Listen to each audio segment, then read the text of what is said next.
Of course, we hear often that many people are not going to church in the way that they used to go to church, and so therefore a lot of kids are not used to seeing certain symbols and certain statues and certain things of what they mean. And so this little girl was in church with her mother for the first time, a Catholic church, and she went in, and when they walked out, she said, "Mommy, I didn't know that Jesus taught so much about peace. I thought he just talked about love all the time. I've only heard you talk about love." And she said, "Well, he did talk about peace, but why would you ask that particular question?" And she said, "Well, because everywhere you look, Jesus is giving the peace sign." I guess some of you haven't been in a Catholic church very much. Jesus is on Mary's lap as a baby and giving the peace sign. Well, it's not the peace sign. It's, I don't ask me why. You know, why do they wear the red hats and the red shoes and some of the things that they do? But why do we all do what we do, right? We do it in different ways. I thought everybody would get that. See, there you go. See, Beverly, when you went into the Catholic church. So the question today really is, who is this Jesus? And the both good news and the bad news is there are probably about as many descriptions of what this would be. I could stay here for about 3 days and give you a litany of beliefs about Jesus. Now you would think that we could just easily read the Gospels and would find out everything we need to know about Jesus. But in fact, every one of the Gospels start in a different way. Matthew starts with the Gospel that gives a whole lineage of Jesus to prove that he was a Jew, that he ultimately came from David and came from Abraham. And Matthew is the one who, as he writes, he talks a lot about in the long run about the circumcision and the uncircumcision, about you cannot be converted Christian. You have to start out as a Jew. And that's where Paul kind of came up with some of his stuff. Then we go to Mark, and in Mark we begin with Jesus being baptized, and what? He's rising up, "This is my son in who what? I'm very well pleased." And so this is a way that Mark begins. Luke begins with a long, long story of how the virgin birth began. And we don't even hear about the virgin birth in Mark. And in John, the beginning of John says that what Jesus is all about is Jesus became the Word of the flesh. The Word became flesh. And it is in, it's in John that we have another, I'm trying to think, the virgin birth shows up in Matthew, but it takes all the lineage to get in it. So we only have the virgin birth in 2 Gospels, which you think would be in the beginning, right, in every one of them, but it's not. And so we ask the question, who is this Jesus? I want to read this morning from John chapter 1, 19-23. So this is the testament of John when the Jews sent priests and Levites from Jerusalem to ask him, "Who are you?" And he confessed. He did not deny, "I am the Christ." And they asked him, "What then? Are you Elijah?" He said, "I am not." And he said, "Well, are you one of the prophets?" And he said, "No." And they said, "Well, who are you? Let us have any answer for those who sent you. What do you say about yourself?" And he said, "I am the one," this is John, "I am the one voice crying in the wilderness, make straight the way of the Lord, as the prophet Isaiah said." So they're really asking after this situation, are you the embodiment of Elijah? Are you in this embodiment of a prophet? Which would mean what? I mean, how long ago had Elijah died in the Old Testament that they're asking him this question? So on some level, they believed in reincarnation and that you could actually, the person's soul is what would come back, and you could, if you would, recognize it. Because Elijah and Enoch in the Old Testament are 2 people, the only 2 people in the Old Testament who were raised into heaven without dying, if you will. Lazarus, you remember, was raised from the dead, and Jesus raised a child from the dead. But Elijah and Enoch, in the Bible, it says that you can visually see them being raised into heaven, physically. I know, it's one of those things maybe you don't care about, but I think it's interesting. If you do want to learn a little bit more about the Gospels, one of the greatest books is called the Synoptic Gospels. It was written many years ago.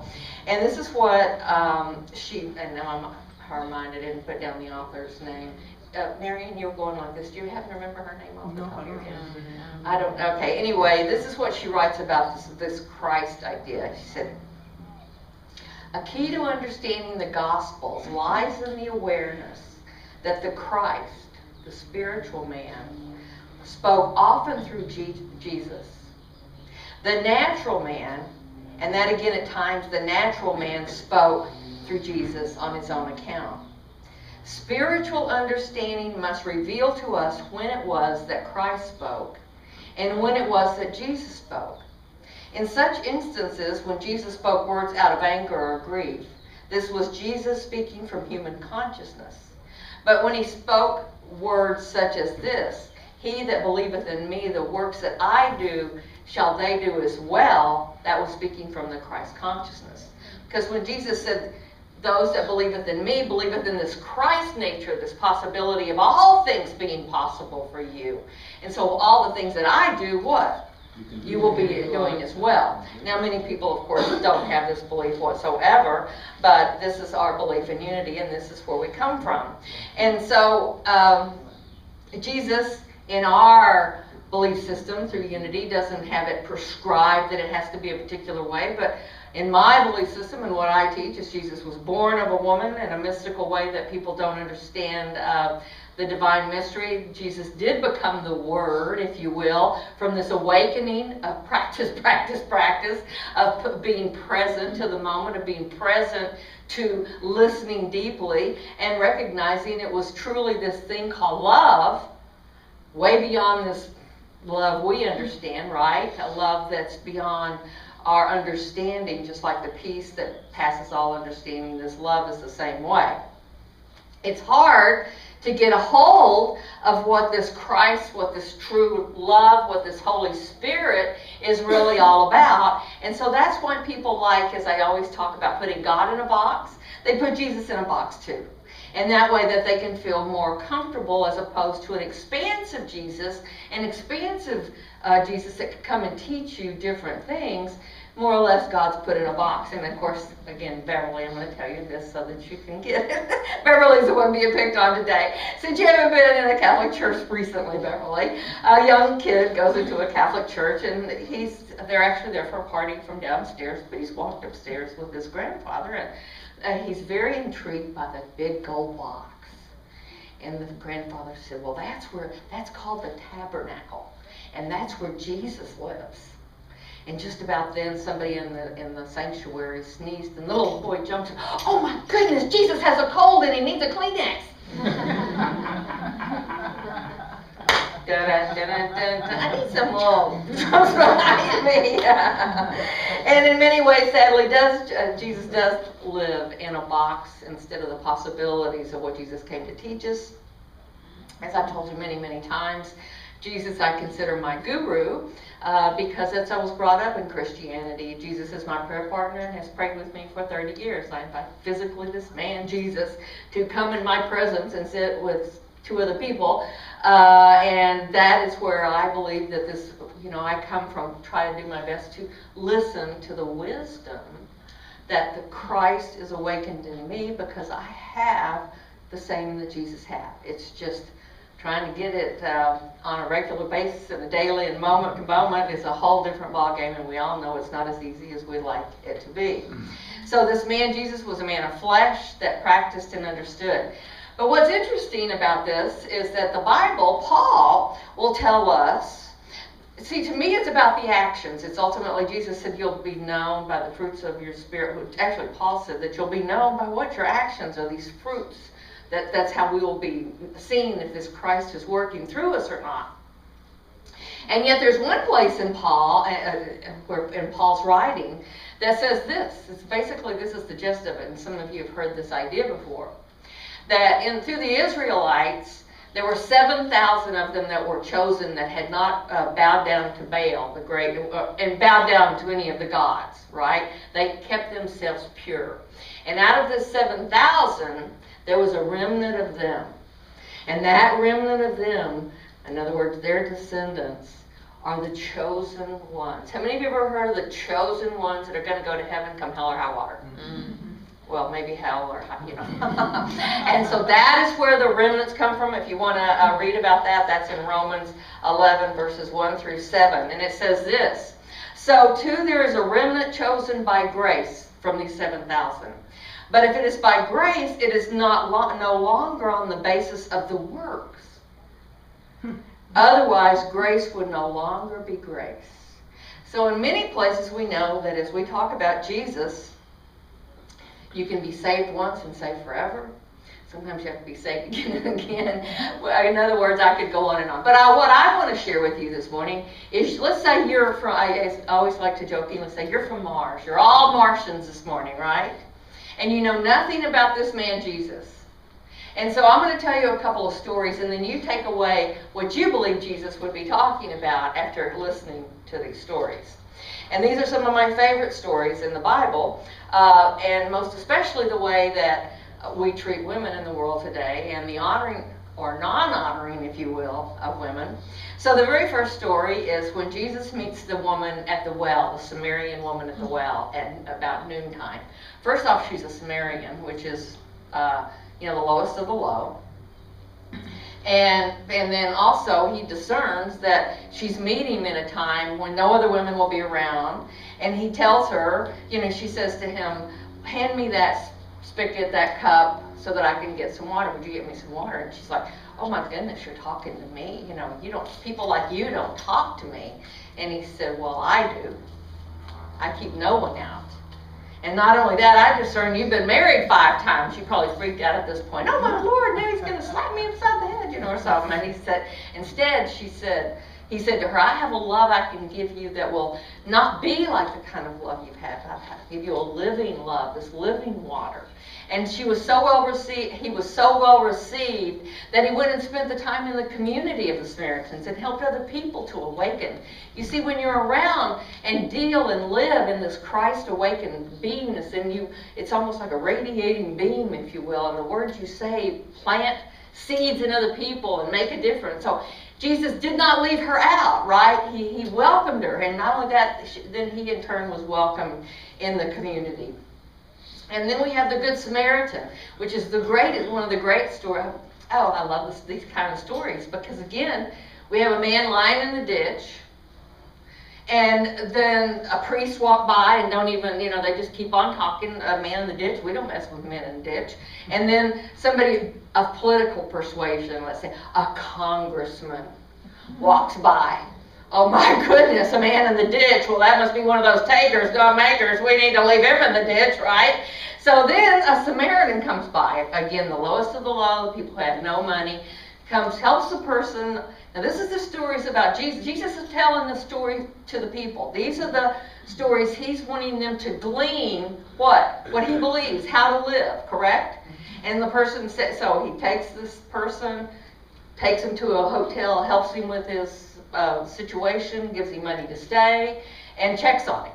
And it's asked, who is the one who offered mercy here? Who is the one who really did right here? Is what he's asking the people. I love that story. And then we have the story where this woman from the street comes in, and she comes in and she bends down and starts crying and cleanses his feet with her tears. And then she pulls out a very specialized ointment or an oil that was very, very expensive. And the people who were there were always the ones that were judging. And they're saying, oh my Lord, this is a woman from the street. This is one of them. And look, not only she's offering you this oil, but you let her touch you. And he's like, listen, I came in your home. The tradition is you offer me to wash my feet because it's sandy and they walk in sandals. You haven't offered me anything. And she's offered me everything. She's offered me her tears, what is so blessed to her. What is he teaching again? What is important? Is the fact that you sat down and made this huge feast for me? Or that you've given something from the heart? And so this is so much to me too about again and again as we ask the question, who am I? Who is my neighbor? Who do I open my heart to? And then the woman, if you notice, all women I'm talking about, and this is surprising that women have no role in some churches. is because then he comes across the woman caught in adultery. And he asks the question, which of you, now supposedly caught in adultery, by the way, because I've always heard it takes two to tango. I'm not positive, but I'm pretty sure it does. But anyway, so he catches and he says, which of you are willing to throw the first stone? And he said, if you're not willing to throw the first stone, walk away. And the oldest walks away. Well, the oldest walks away because we know that we've all made a mistake. Even if we haven't committed adultery, we've all made a mistake. So I don't want to be throwing any stones because I don't want stones being thrown back at me, right? And maybe I can even stand in her shoes. Maybe I've been tempted. Maybe this or that. And that's where the oldest, I think, we get is this wisdom. We get a greater empathy, hopefully, a greater compassion. And as oftentimes, it's until it comes close to our home, into our hearts, do we feel it, and do we what? Expand our mind. Now, I know some people don't like for me to do this, and he could have said to her, shame, shame, shame, you are a low down, dirty, rotten shame. But he said, well, don't go and do this anymore. But again, sometimes it's that whole thing of standing in another person's shoes. And I've written a lot about, is that people with AIDS were totally rejected in the 70s. Oh my goodness, they were just horrible people. And, people who have a different lifestyle by certain people are rejected until what? It comes into their home. Like our new Rob Portman, 2 years ago, everything, homosexuals are horrible, whatever, they can't get married. Oh, my son is, well, he deserves exactly what everybody else deserves. As if a piece of paper kept you married anyway. I mean, wouldn't it be, I don't know if it'd be nice if a piece of paper kept you married, but we know that a piece of paper doesn't keep you married, correct? But when his gay son said, I'm gay and I would like to what? Marry, I'd like to have the same rights. Suddenly what? His mind opened, something was different. How about Rumsfeld? Do you think if he had had a young son who was going to go into Iraq, do you think he would have said, well, you just go into Iraq and fight with what you got? Fight with the kind of stuff. I mean, it doesn't happen until what? It hits our home sometime. Luckily, some people have compassion and empathetic hearts and understanding because you too have been what? You've been left out. You know how it feels to be a stranger in a strange land. You know how it feels to have people look at you. You know how it feels to be judged. And you say, maybe in this situation I just don't understand. Maybe if I open my heart just a little bit more. So this is where I need to open my heart, is to all the congresswomen, because I'm very judgmental right now. I mean, what a deal to get that kind of money, that kind of benefit, to have that kind of power, and then to quit my job and even be more wealthy, and on top of that only have an 18% approval rating of what I'm doing. What a deal, right?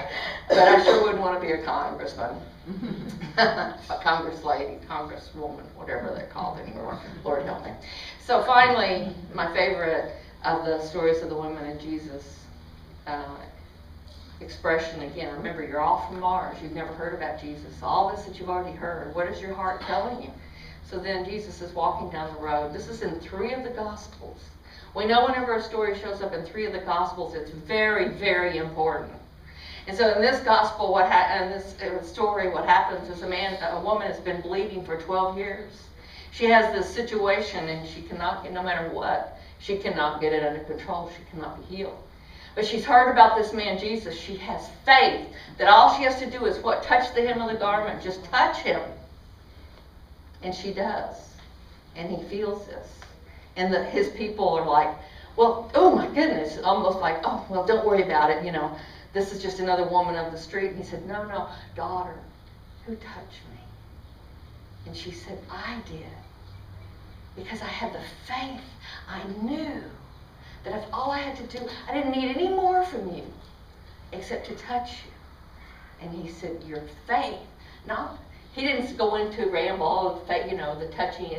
It was your faith that made you whole. Now go and be whole. And she was healed. And this is how Jesus was. Again and again, he loved. He gave.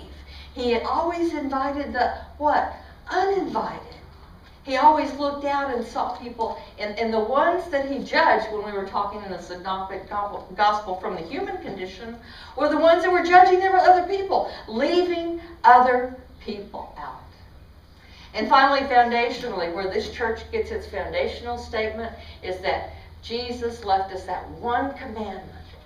The one commandment, above all, the one many Christians seem to, including myself, seem to forget, and that is to what? Love our neighbors as ourselves, and to love, and loving God is exactly the same. It's not different, it's the same.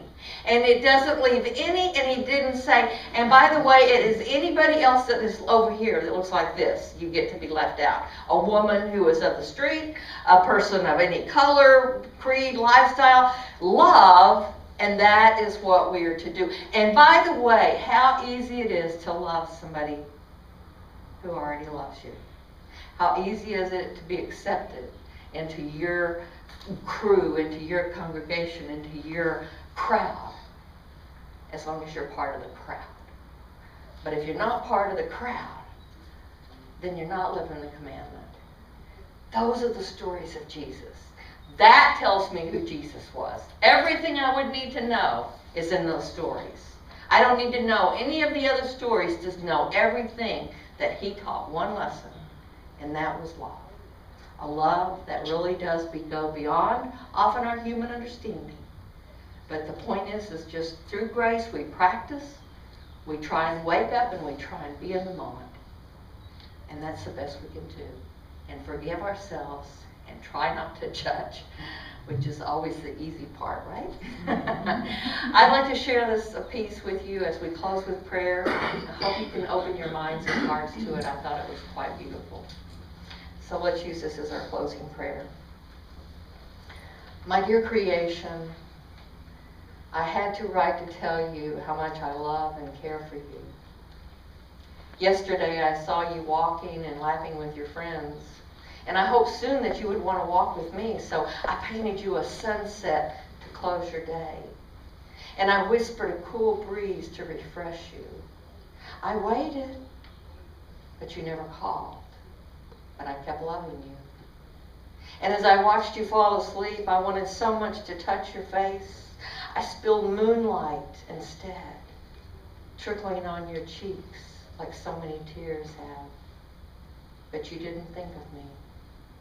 I wanted so to comfort you of those tears. So the next day I exploded a brilliant sunrise into a glorious morning just for you. But you woke up late and rushed off to work, and you didn't even notice. And so my sky became cloudy with my tears. The rain of saying again, I love you. Oh, if you would only listen, I really love you. I try to say it in the quiet of the green meadows and in the blue sky. The wind whispers my love through the treetops and spills it into vibrant colors of the flowers. I shouted at you in thunderstorms and great waterfalls. And then I compose love songs that the birds sing. I warm you with the clothing of my sunshine and the perfume of the air that nature offers again and again. My love for you is deeper than any ocean and greater than any need in your heart. If you would only realize how much I care. So no matter how long it takes, my beloved, I'll wait because I love you. The beloved great one with all love. Amen.